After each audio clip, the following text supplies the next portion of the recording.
One of the fundamental questions and challenges we have right now is how do we deal with the income inequality problem here in the District of Columbia?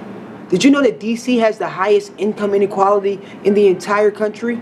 The highest gap between the top 1% and the average worker in the entire country? How do we solve that? We have a poverty rate for seniors that's 1 in 4 here in the District of Columbia. Well, there's a lot that we can do, and we've actually gotten started. I'm in favor of the increase in the minimum wage and tying that to the price of living and inflation. But another thing that we have to do is make sure that we accelerate that expansion of the minimum wage. I think it's taken too long. DC's a hot economy. Everything's working well right now in terms of bringing retail in. I think we can accelerate our expansion of the minimum wage. But another thing that I'm in favor of is rights for workers. So those are things like paid sick leave for tip workers, enforcement of our current laws to prevent wage theft. That's a problem going on here in the District of Columbia right now. But also doing smart things like making sure that we're making investments in child care options for our families here in the District of Columbia.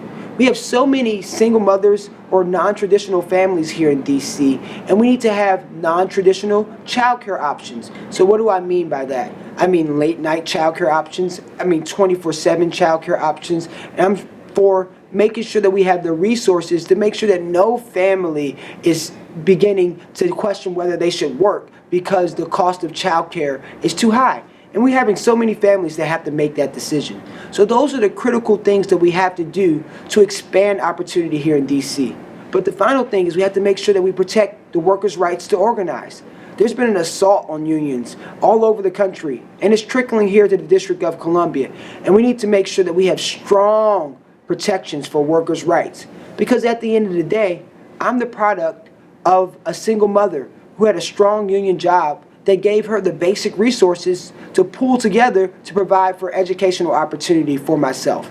And if my mom didn't have that union job, if she didn't have that job security, I wouldn't have had enough to be able to move forward and follow on with my aspirations and with my dreams. And that should be the benchmark here in the District of Columbia.